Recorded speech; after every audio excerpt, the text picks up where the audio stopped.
Half a day Flosstube. This is Lynette at Homesteading on the Home Front, coming to you for installment number 6 of my Flosstube videos. It is Wednesday, November 15th, 2017. I wanted to get this video made today because I didn't think I'd have another chance to do it until Thanksgiving is over with. So I've got about an hour before I have to get the kids at the bus stop, and I think I can fit it in. So I hope everyone had a good Veterans Day weekend. If you had the day off, I hope you get to do some fun things or stitchy things while remembering those who have served. Our family took the opportunity to get some beach time in. My husband had the day off, and so we get to go to Saputo Beach, which I think is the most beautiful beach on this island. It's a little hike to get there. It's about 1/4 mile, but it's 300 feet elevation change. You're going downhill to get there, and then back out is uphill, which is lots of fun, but it's totally worth it. And I took some pictures. I took my waterproof camera with me. I didn't take the good camera with me.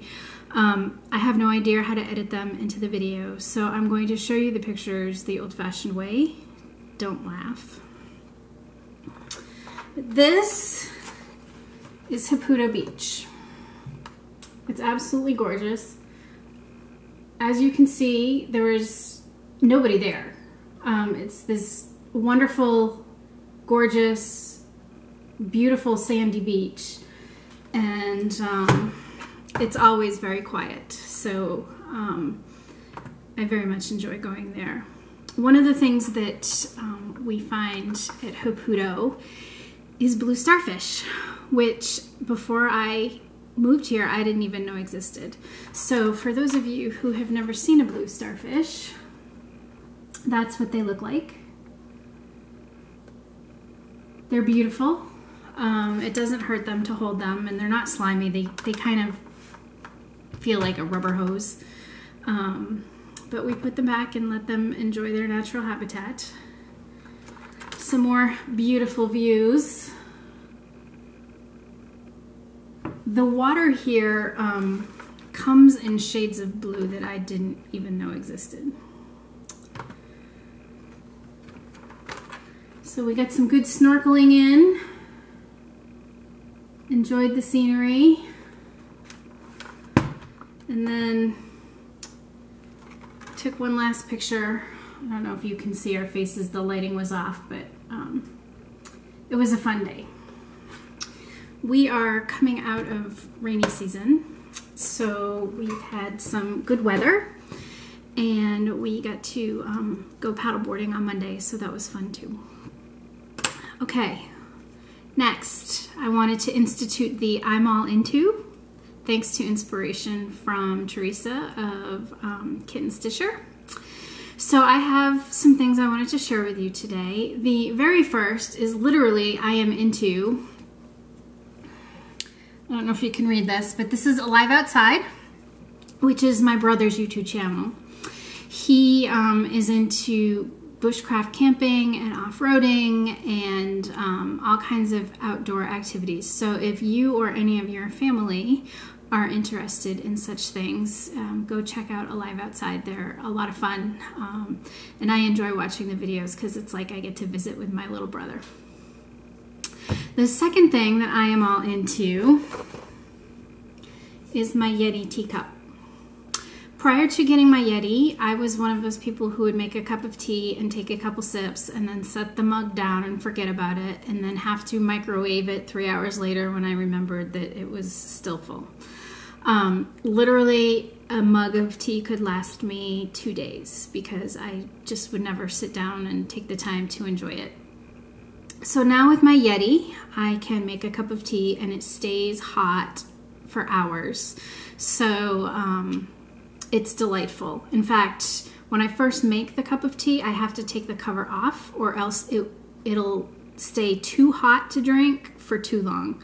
So highly recommend a Yeti if you were like me and need your tea to stay warm for a long time. Speaking of tea, might I recommend Mighty Leaf. This is ginger twist. And I loved this tea. I first had it at a coffee shop on Island, and I had to hunt it down and finally found it on Amazon. And so give it a try if you like ginger tea. And then our absolutely most favorite tea has become the Harney & Sons Hot Cinnamon Spice. Well, I think there's a lot of caffeine in it. I cannot drink this tea afternoon or else I will not be able to fall asleep at night, but it's absolutely delicious. I am not a fan of the red hots, but the tea definitely has that red hot taste to it. And again, we found it on Amazon. We got this tin as a hostess gift from a friend of ours, and we just went gaga over this tea, and so we ordered 50 bags off Amazon, and we just had to order more because we're going through it. So if you're a tea connoisseur, do check out Harney & Sons Hot Cinnamon Spice. It's delicious.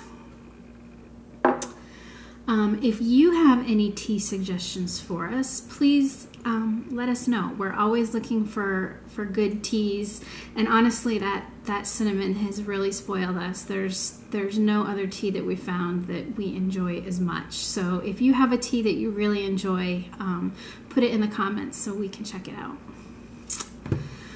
The other thing that I'm all into, or will be into as soon as this video ends, is the 2018 whole seed catalog from Baker Creek. This arrived in the mail today, and so I haven't even looked through it yet. I just took it out of the plastic bag that it came in. But every year Baker Creek puts out this amazing catalog. I think it costs like, I don't know, $7 including shipping or something ridiculous like that. But it has beautiful pictures of all the different vegetable varieties that they sell. It has stories about the seeds, where they come from. If you go to their website, they do offer a free catalog, which is also absolutely gorgeous. It's just not nearly as extensive, and I don't think it has as many pictures. But I cannot wait to sit down and start making my wish list, because this summer I will be home to be able to garden. It's pretty rough gardening here. There's not a lot of topsoil on the island. It's a lot of volcanic rock. It's too wet in the wet season, and it's not wet enough in the off season. So it's just really hard to grow things here. I was a master gardener in Virginia, so I'm not a newbie to gardening, and it's not easy here. And even if it was easy to grow things, it would not be pleasant to be outside at any time of the day. So I'm really looking forward to making my wish list and placing an order and being able to grow things this summer. And along with the whole gardening theme, I was on the USPS.com site ordering Christmas stamps and saw that they had the Protect the Pollinators Forever stamps. And so I had to order these because I'm partial to all things bees. And they do have some honeybees and butterflies and beautiful zinnias and goldenrod, and I just love these stamps. I think they're beautiful. So if you are interested in pollinators or bees or butterflies or flowers or gardening, get yourself some. And I think that's all I have for I'm all into today. Maybe there will be more next time. We don't get a lot of interesting, new, and innovative items here on the island. We tend to be pretty behind the times, but I thought I'd share those with you today. So, on to the stitching. I figured I would talk about whips first. The first one I think I showed you in the last video. I have been working on Early Morning Santa by Jim Shore. It took me way longer to stitch this one than I thought. So I'm done stitching. I'm just getting to the point where I'm adding beads. The green beads and the red beads are done. I have some more to go. I cannot say that I've loved this project. I do not like the fact that I have to sit at the dining room table to add the beads. I can't do it in the living room watching TV and zoning out. Like, I have to be focused in sitting, and that's not my favorite way to stitch. So my first mill hill might be my last. I don't know. I hope that when it's all done and hanging on the tree with the lights sparkling and the beads sparkling, that it's going to be pretty and I'm going to absolutely love it. But we'll see. I had to stitch this one when I saw the chicken. I don't know if I've mentioned in previous videos, but we had a flock when we were in Virginia, and we absolutely loved our girls. We loved their eggs. We loved having them in the backyard. I loved the fact that they turned my compost pile for me. I didn't have to do that anymore. We really missed them. We had to get rid of them when we moved here, but luckily we had some great neighbors who wanted them. So the girls just went down the road a bit. It was an easy move for them. They weren't traumatized, but we cannot wait to get more chickens. So all things chickens and bees, right?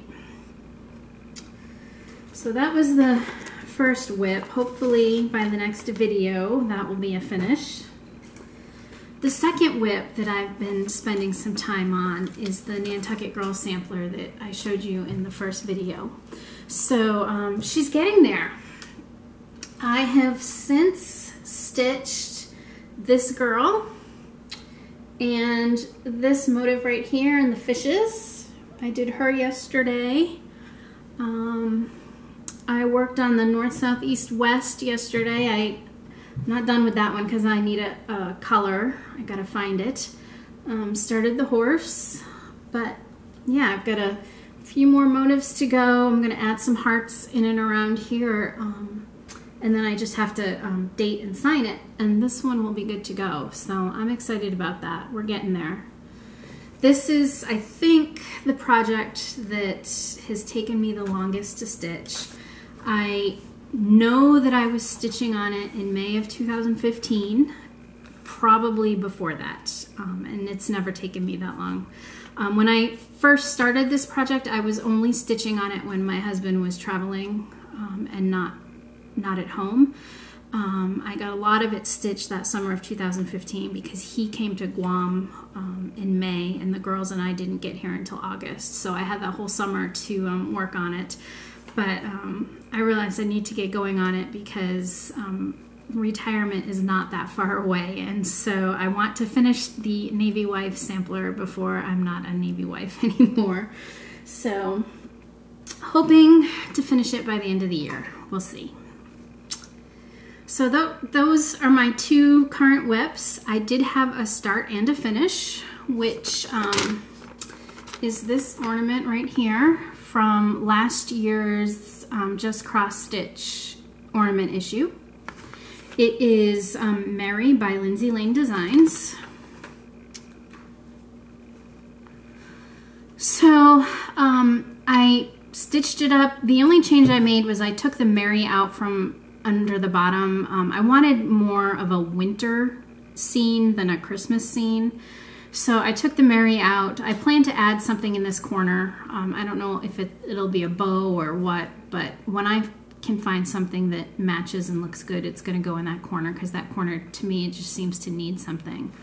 But I stitched this one in the same colors that I used for the snowman that you've already seen. And I finished them with the same plaid. I've got another snowman that I'm working on now to kind of complete the trio. I wanted more of a winter scene than Christmas, so that I could leave this out all winter long, and didn't have to worry about taking down everything I own after Christmas is over, because I'm kind of lazy like that. So I figured winter could last me a little bit longer.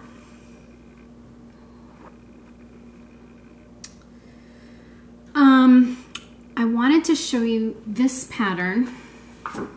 I stitched it in 2015. It's called Girls by Kathy Barrick.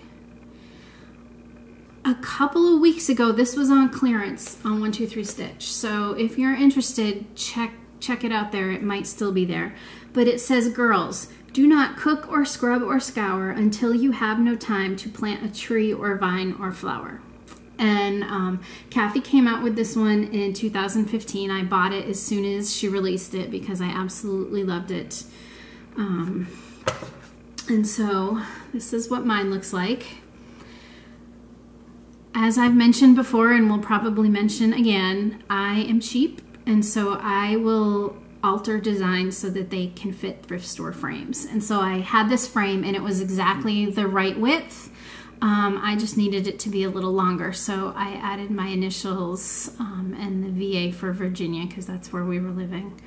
And this one stands on my kitchen counter and it just makes me laugh every time I look at it.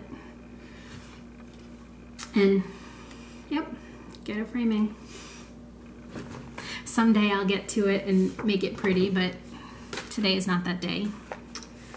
But I have been framing some other finished objects and making them pretty, so I will show them to you. The first one is the Millicent Turner sampler. This is a little house design. And again, I had to change it a little bit to get it to fit. I wanted it to fit an 8x10 frame because width-wise it was perfect for an 8x10. I just had to leave out a couple of rows of alphabet in order to get it to fit an 8x10 frame. But this is what it looks like. I absolutely love it. I love all things Proverbs 31. In fact, I'll show you another Proverbs 31 sampler probably in the next video that I've done. But this was all in DMC. I didn't use any specialty threads on it. And it's not the frame that it's going to stay in. It's just one that I had that I could pop it into to make sure the border still isn't straight 100%, but it's not bad, so I'm happy with it. And then I am just thrilled to bits about this next one. You've seen it. I know some people are stitching on it. It is Hibernation Day by Beth Twiss of Heartstring Samplery. And I saw this and loved it and knew I wanted to stitch it. My problem was I did not like the Hibernation Day verse. So I found a different verse and put that on there. And I even tried my hand at lacing. Don't look too closely. But this frame, I had bought at a thrift store in Virginia, so it came with us because I knew it was going to be almost a perfect size for this project. I did have to add the alphabet at the bottom to make it fit, but I absolutely love how it turned out. And I'll read you the verse. It says, "Blessings to you on this winter day. May the joy of the season light your way. Be always thankful for family and friends and for all the blessings the good Lord sends." And my little trick on this one, it looks like I used variegated threads. But as you might remember, I'm cheap and I have a ton of DMC. So what I did here was I stitched the whole thing. I don't know what count this is on, but it's one strand. And so I would take a